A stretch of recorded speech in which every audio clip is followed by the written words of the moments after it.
I'm Steve Bunin, ahead on Outside the Lines, the risks and rewards when athletes speak their minds.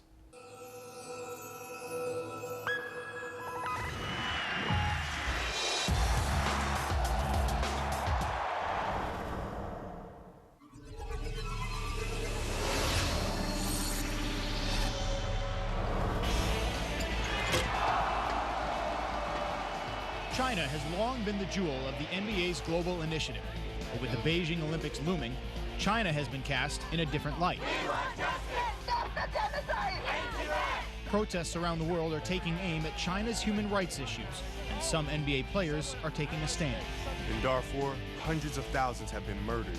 There should be some kind of light shined upon it, and as athletes, our word is so strong that a lot of people listen to us. But if stars like Kobe and LeBron speak out against China, how will it sit with the NBA and the players' shoe companies? There is going to be a conflict. Well, it's just like a no-brainer.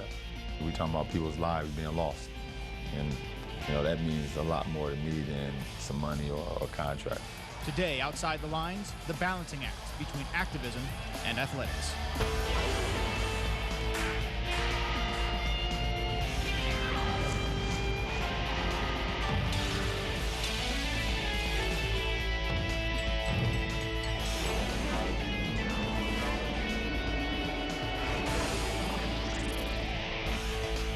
And now, sitting in for Bob Lee, Steve Bunin. LeBron James is back in the spotlight this afternoon in Game 7 of the Cavaliers Conference semifinal against the Celtics, a national stage to elevate his place in the game.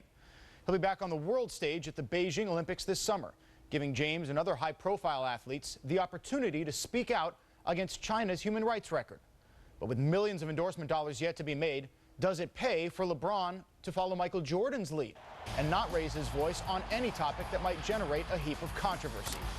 Many athletes today still look to Jordan and say, okay, how did he do it? And again, can I take those same steps? It's not going to be helpful to whatever endorsements opportunities you might have to be politically active. Sacrificing principles for prosperity and why it rarely happens anymore. Next on Outside the Lines.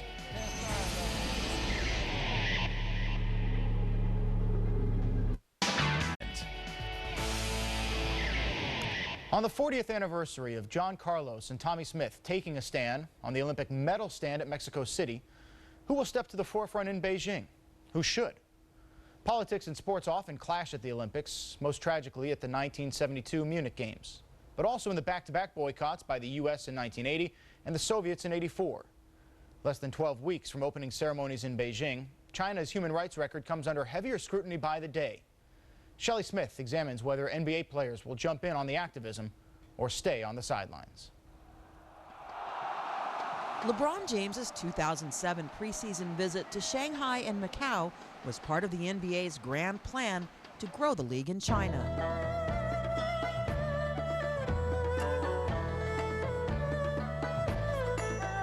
It's a country that now estimates it has 300 million basketball fans, the same number as the entire population of the United States. Our mission statement says that, that number one, we aim to be the most successful and respected basketball league in the world. Leading the charge is James, who has a $90 million contract with Nike. Poised to capitalize on the Olympics in Beijing, Nike has China market designs of its own. James has become so popular there that he has a museum devoted to his life in Shanghai, one of the myriad of cities where his image literally looms larger than life. But China is also a country with a dark side, rife with human rights issues. It has violently responded to anti-government protests in Tibet. It buys oil from and sells arms to Sudan, a country run by a government that reportedly has slaughtered 400,000 non-Arabs and maimed, tortured, and raped countless more in Darfur. It's just tragic and saddening to see that something like this is going on and nobody is really doing anything about it. Ira Newble is a reserve forward for the Lakers who has been to Darfur. They told me stories of how their village had been attacked and how their children have been taken. Limbs have been cut off, separated from their families.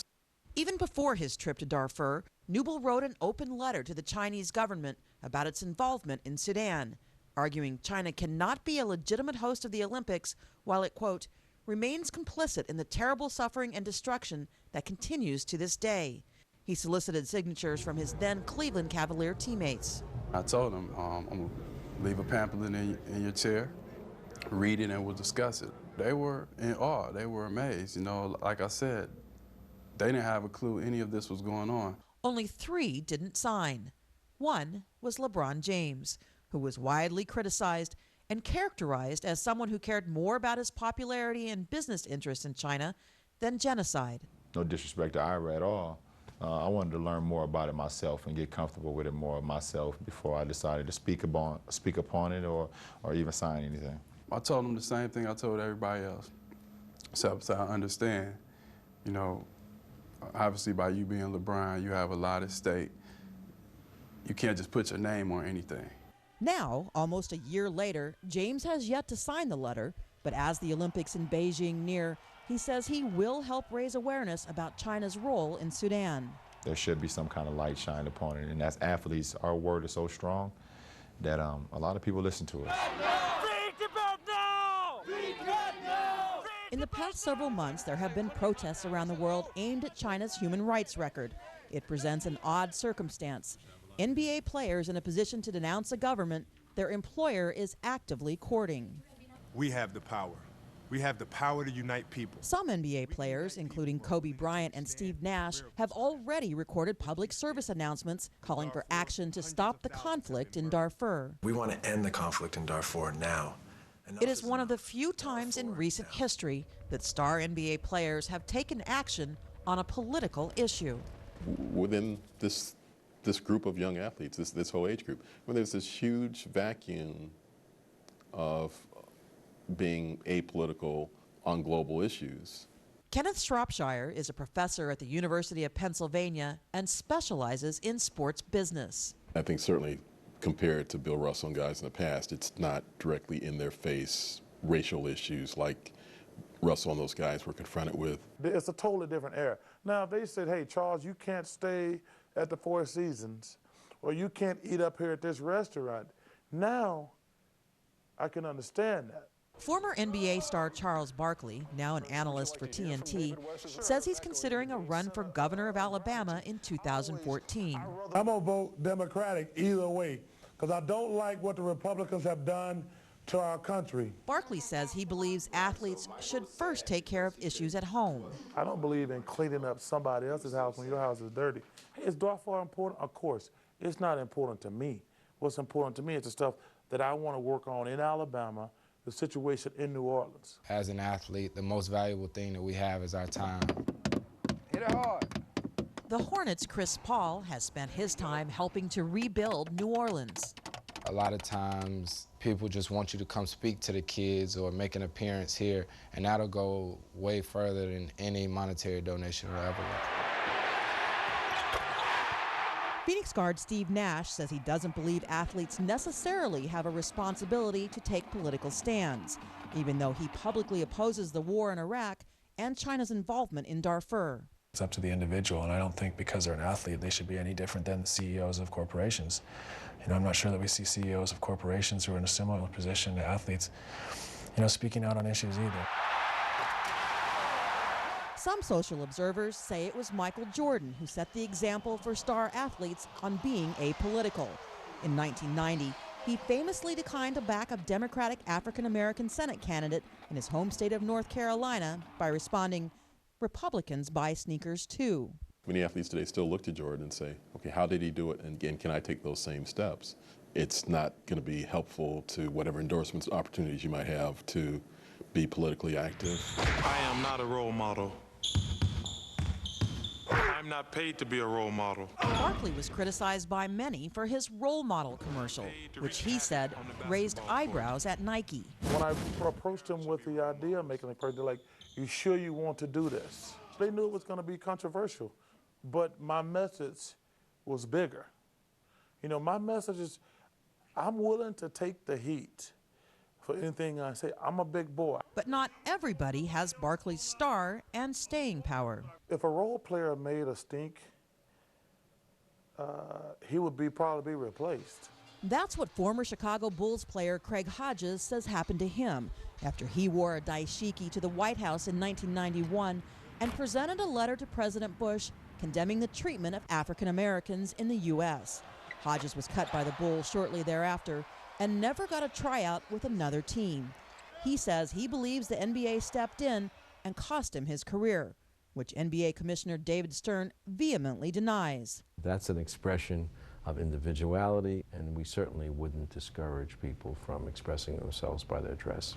Hodges is now a shooting coach with the Lakers. He declined to speak on camera with Outside the Lines because of concerns about job security. Craig Hodges was a good player. Like every player in the NBA is a good player.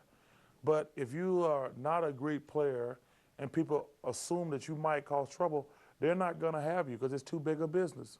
I want to get a big yellow buses with no air conditioner and no seatbelts and round up Bush Jr. and Bush Sr., John Ashcroft, Giuliani, Ed Gillespie, and take them all on a trip to the hood. After speaking at an anti-war rally in Washington, D.C. in 2005, Washington Wizards center Etan Thomas says he understands the sensitive fine line NBA athletes must walk.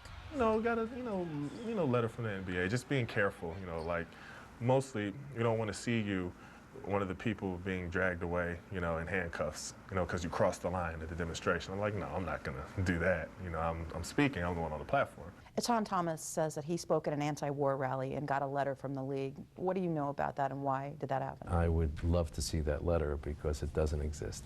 Thomas maintains he received the letter from the NBA and has remained politically active. A lot of different guys will come up to me and say, we heard you, what you said about the Bush administration, or we heard you when you spoke out against the war. When you look at somebody like LeBron or Kobe, without judging them, what kind of impact could they have if they stood up for a cause? That was what was so special about the 60s, is you had the top athletes, the Jim Browns, who was the top at his craft, and then Kareem and, Bill Russell, the top of their crafts, and they were the ones speaking out. They have the biggest voice. I mean, I have a voice, but it wouldn't be on the same level as somebody like Kobe and LeBron. Bryant's communication manager declined repeated requests to make him available to Outside the Lines for this story. She said the topic might be too controversial, and she wasn't sure he wanted to expand beyond the Darfur public service announcement. If you're taking the initial step to say something at all, then why reel yourself back in? Because he don't want to stick his neck out there. I mean, that's the thing. It's, I think if Kobe did a PSA, I think that's fantastic. But I hope he puts more effort behind it and keep raising money and awareness to fight the situation. James, who says he has educated himself on China, says he is going to speak out about China's human rights violations when he is at the Olympics. We are going to Beijing. It's going to be brought up, and we should have a game plan on, as a unit, not just myself and Kobe Bryant. It should be all 12, 15 guys, coaching staff, the whole board. We should all have a game plan on how we attack the situation. But some question, how far will these athletes go in Beijing? If the two phases of your league are criticizing the country where you're trying to expand and you get all your products made, there's going to be a problem. That's like a no-brainer. How do you assess risk? I mean, is there a risk with Nike or with the league being upset because you might speak out? Well, it shouldn't. At the end of the day, we're talking about human rights. And people should understand that, human rights and people's lives are in jeopardy, and it doesn't matter. We're not talking about contracts here. We're not talking about, money. We're talking about people's lives being lost. And, that means a lot more to me than some money or a contract. Shelley Smith reporting.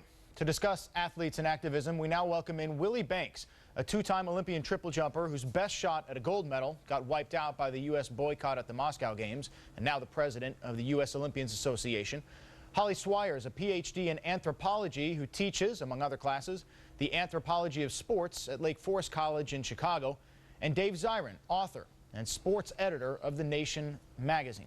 Dave, what do you expect American NBA players to actually do at the Olympics? Well, first of all, I expect Jerry Colangelo and Coach Mike Krzyzewski to try to carefully stage manage the situation. Coach Krzyzewski has said explicitly that politics have no place at the Olympics and athletics have no place connected with politics. But that being said, I think we could be in for some surprises. We heard about Kobe Bryant and the PSA he's done. We've heard about LeBron James is now starting to say something about Darfur. And I'll tell you something, when Kobe was having his legal trouble in 2005, he took to wearing a Muhammad Ali t-shirt. LeBron James, in an interview with ESPN, said his goal in life was to be a global icon like Muhammad Ali. So we could be in for some surprises. They're setting the bar high for themselves. Willie, as the president of the U.S. Olympians Association, you are meeting with the athletes who are going to compete in Beijing. What are you telling them about activism and protests? Well, each of the athletes have to be on they have their own individual say on what they're going to say about political activities. But we really would like to make sure that they understand that the Olympic Games is for them to compete, to do the best they can for the U.S. and to make themselves heroes to the community back in home. Holly, why are athletes today so reluctant to speak up? I think there's a couple of different things to look at here. One is, of course, the earnings potential question. And you think about it, an athlete gets to be my age and they're old. You know, they don't have a long career, a long time in a career in order to develop their earnings potential. So, of course, they're going to be concerned about that. They don't have as many opportunities as someone in another field might have. But another piece of the puzzle, if you think about, we're living in a post-9/11, post-Columbine world, and that's the age in which these athletes came of age. And they've been taught conflict resolution, walk a mile in another person's shoes before you make a decision or make a claim or make any sort of statement on something. So I think it's interesting that LeBron James, for example, says, I wanted to find out more before I took a stand. I think that's going to be more and more common among people of this age group. And there's certainly a difference between what's at stake for superstars versus unknown amateurs. But either way, Dave, who cares what an athlete says about Darfur or Tibet? Well, the thing is, it's deeply interwoven in the American fabric. I mean, there's a reason why we associate the early years of the civil rights movement with Jackie Robinson, or Muhammad Ali with the struggle against the war in Vietnam, or Billie Jean King with the women's rights movement. We've seen repeatedly throughout history the way politics can ricochet into the field of athletics with absolutely electric results. And because of that, in times when there is a lot of dissatisfaction, like in this country right now, people look to athletes. People look to people with cultural capital who actually have a platform, even if it is a hyper-exalted, unhealthy, brought to you by Nike platform. They want to hear what athletes have to say. Willie, what does it matter? Well, here's the thing that I think we're missing is that it's not necessarily the people, the community looking at the athletes and wanting them to be heroes. I think the fact that the media follows our athletes and then tries to make them politically active, that's what I think is causing the rift that we're looking at today. Many of the athletes have a particular charity or something that they really feel strongly about, but when they're trying to be the best they can be, trying to be an Olympic gold medalist, they have to focus on the training. And so it's very difficult for them to get involved in an activity outside. Once they retire, you'll see a lot of Olympians jumping and doing things. Can I jump in here real quick? Sure.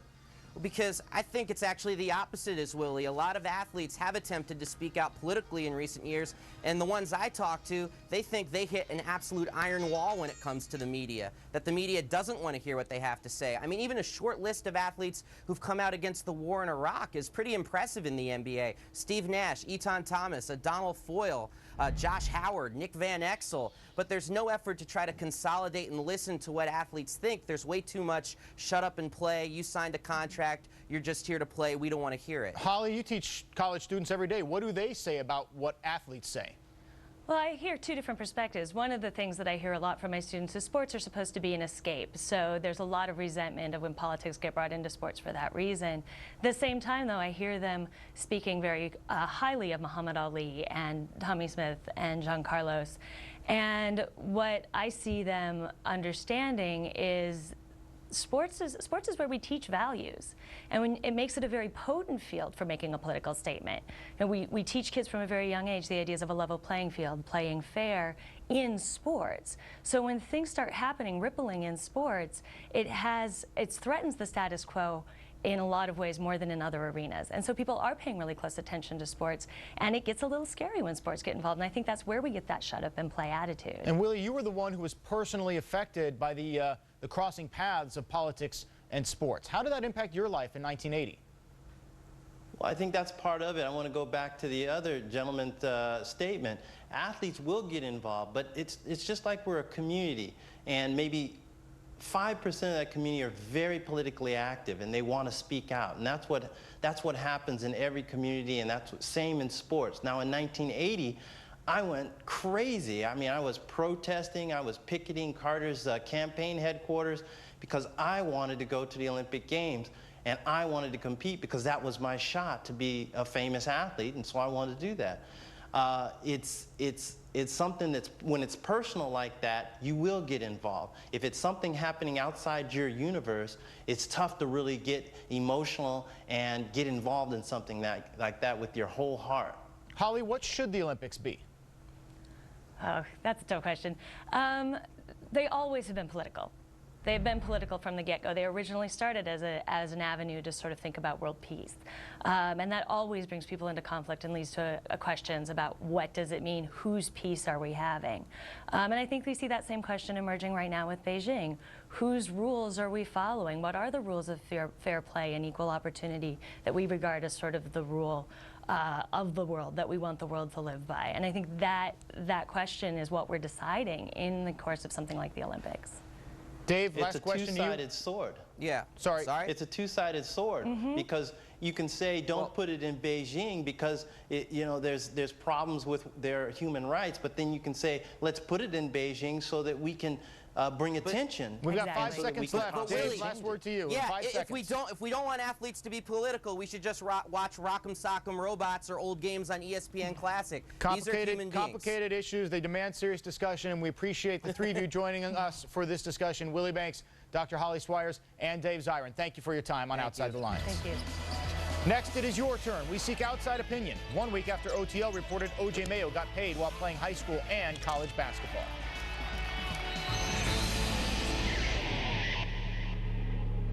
It's the beautiful game, played at its highest level.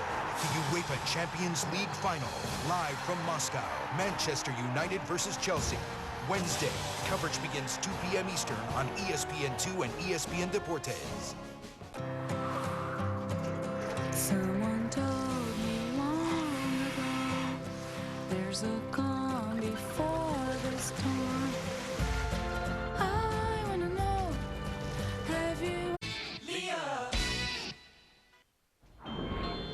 Sunday Night Baseball presented by Taco Bell, ESPN, 8 Eastern tonight. It's the Mets and Yankees. Coverage begins with Baseball Tonight, driven by Chevy, at 7 Eastern. Last Sunday, Outside the Lines reported basketball star O.J. Mayo received approximately $30,000 of improper benefits both before and during his one season at USC. Mayo, the school, and the agency tied to the money all deny knowing anything about it, but the NCAA is now investigating. Time for your voice to be heard in Outside Opinion. Eric in Morgantown, West Virginia. It's funny how the person who usually says the most is the one who got kicked off the gravy train. Did O.J. Mayo do something wrong? Maybe. But the problem is nobody says anything until after the player leaves school to go pro. Bill in Pittsburgh. I'm the father of a highly recruited high school athlete. My son and I have been offered money and other gains to secure my son's future with a sports agent. This is nothing new. Sports agents hounding high school and college athletes is as common as steroids in baseball. Make your opinion heard on the air. On our interactive page, send us email and sign up for our daily program alert. Our voicemail, 866-ESPN-OTL. Remember, Outside the Lines first report each weekday afternoon, 3:30 Eastern on ESPN. We're standing by for sports reporters, wrapping up Outside the Lines next.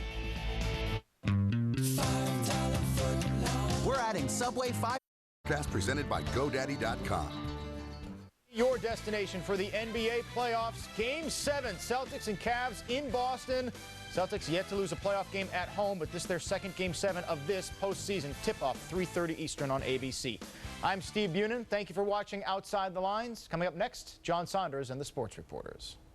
Thank you, Steve. I'm John Saunders, and these are the Sports Reporters. I'm Bob Ryan.